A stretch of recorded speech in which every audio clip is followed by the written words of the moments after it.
सुलोचना का क्या हुआ। सुलोचना वासुकी नाग की पुत्री और लंका के राजा रावण के पुत्र मेघनाद की पत्नी थी। लक्ष्मण के साथ हुए एक भयंकर युद्ध में मेघनाद का वध हुआ। उसके कटे हुए शीश को भगवान श्री राम के शिविर में लाया गया था। अपने पति की मृत्यु का समाचार पाकर सुलोचना ने अपने ससुर रावण से राम के पास जाकर पति का शीश लाने की प्रार्थना की, किंतु रावण इसके लिए तैयार नहीं हुआ। उसने सुलोचना से कहा कि वह स्वयं राम के पास जाकर मेघनाद का शीश ले आए, क्योंकि राम पुरुषोत्तम है, इसलिए उनके पास जाने में तुम्हें किसी भी प्रकार का भय नहीं करना चाहिए। रावण के महापराक्रमी पुत्र मेघनाद का वध करने की प्रतिज्ञा लेकर लक्ष्मण जिस समय युद्ध भूमि में जाने के लिए प्रस्तुत हुए, तब राम उनसे कहते हैं, लक्ष्मण, रण में जाकर तुम अपनी वीरता और रणकौशल से रावण पुत्र मेघनाद का वध कर दोगे, इसमें मुझे कोई संदेह नहीं है। परंतु एक बात का विशेष ध्यान रखना कि मेघनाद का मस्तक भूमि पर कदापि नहीं गिरना चाहिए। क्या आपको पता है कंट्री डिलाइट में milk, coconut water and fruits and vegetables छोड़ के कितने प्रोडक्ट्स हैं? इतने। क्योंकि मेघनाद एक नारी व्रत का पालक है और उसकी पत्नी परम पतिव्रता है। ऐसी साध्वी के पति का मस्तक अगर पृथ्वी पर गिर पड़ा तो हमारी समस्त सेना का ध्वंस हो जाएगा और युद्ध में विजय की आशा त्याग देनी पड़ेगी।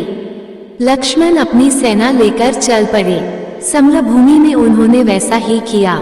युद्ध में अपने बाणों से उन्होंने मेघनाद का मस्तक उतार लिया, पर उसे पृथ्वी पर नहीं गिरने दिया। हनुमान उस मस्तक को रघुनंदन के पास ले आए। मेघनाद की दाहिनी भुजा आकाश में उड़ती हुई उसकी पत्नी सुलोचना के पास जाकर गिरी। सुलोचना चकित हो गई। दूसरे ही क्षण अत्यंत दुख से कातर होकर विलाप करने लगी, पर उसने भुजा को स्पर्श नहीं किया। उसने सोचा, संभव है ये भुजा किसी अन्य व्यक्ति की हो। ऐसी दशा में पर पुरुष के स्पर्श का दोष मुझे लगेगा। निर्णय करने के लिए उसने भुजा से कहा, यदि तू मेरे स्वामी की भुजा है तो मेरे पतिव्रत की शक्ति से युद्ध का सारा वृतांत लिख दे। भुजा में दासी ने लेखनी पकड़ा दी। लेखनी ने लिख दिया, प्राणप्रिय, ये भुजा मेरी ही है। युद्ध भूमि में श्री राम के भाई लक्ष्मण से मेरा युद्ध हुआ। लक्ष्मण ने कई वर्षों से पत्नी, अन्न और निद्रा छोड़ रखी है। वे तेजस्वी तथा समस्त दैवी गुणों से संपन्न है। संग्राम में उनके साथ मेरी एक नहीं चली। अंत में उन्हीं के बाणों से विद्ध होने से मेरा प्राणांत हो गया। मेरा शीश श्री राम के पास है। पति की भुजा लिखित पंक्तियां पढ़ते ही सुलोचना व्याकुल हो गई। पुत्र वधू के विलाप को सुनकर लंकापति रावण ने आकर कहा, शोक न कर पुत्री। प्रातः होते ही सहस्त्रों मस्तक मेरे बाणों से कट कट के पृथ्वी पर लौट जाएंगे। मैं रक्त की नदियां बहा दूंगा। करुण चीत्कार करती हुई सुलोचना बोली, पर इससे मेरा क्या लाभ होगा? सहस्त्रों क्या, करोड़ों शीश भी मेरे स्वामी के शीश के अभाव की पूर्ति नहीं कर सकेंगे। सुलोचना ने निश्चय किया कि उसे अब सती हो जाना चाहिए, किंतु पति का शव तो रामदल में पड़ा हुआ था, फिर वह कैसे सती होती?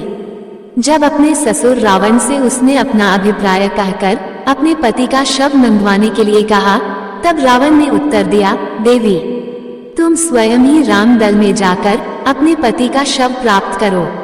जिस समाज में बाल ब्रह्मचारी हनुमान, परम जितेंद्रिय लक्ष्मण तथा एक पत्नी व्रती भगवान श्री राम विद्यमान है, उस समाज में तुम्हें जाने से डरना नहीं चाहिए।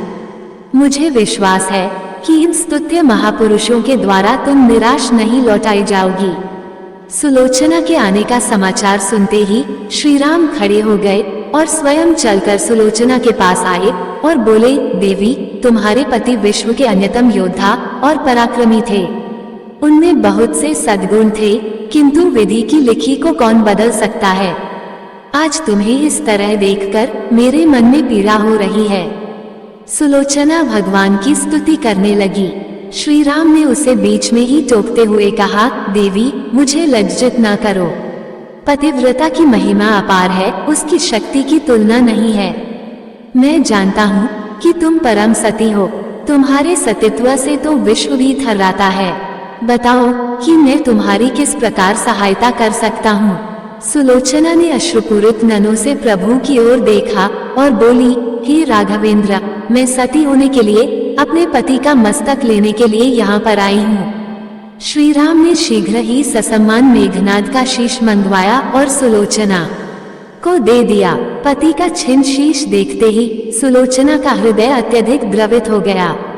उसकी आंखें बड़े जोरों से बरसने लगीं। रोते रोते उसने पास खड़े लक्ष्मण की ओर देखा और कहा, सुमित्रानंदन, तुम भूलकर भी गर्व मत करना कि इनका वध आपने किया है।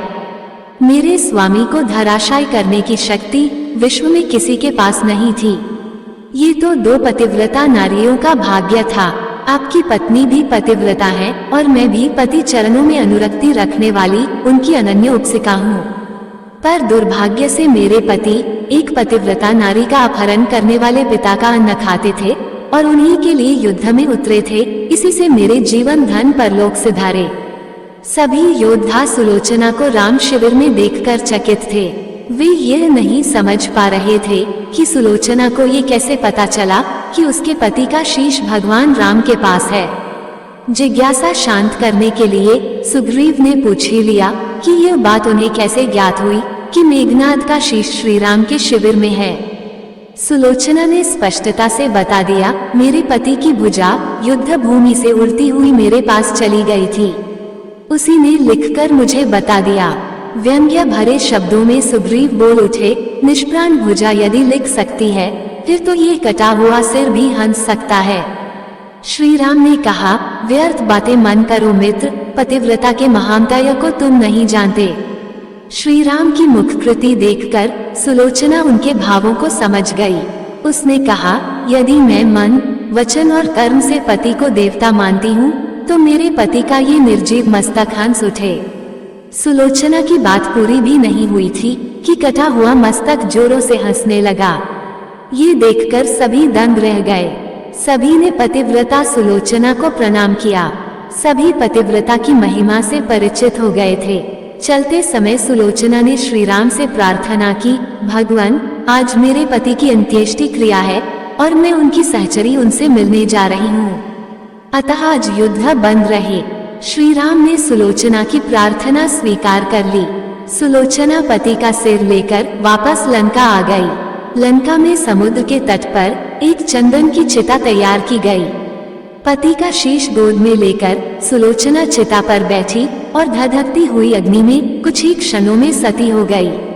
दोस्तों, आपको ये कथा कैसी लगी कृपया कमेंट करके जरूर बताएं। वीडियो पसंद आया हो तो लाइक करें और ऐसी ही और भी बहुत सारी कहानियों, कथाओं एवं जानकारियों को सुनने के लिए चैनल को सब्सक्राइब जरूर करें।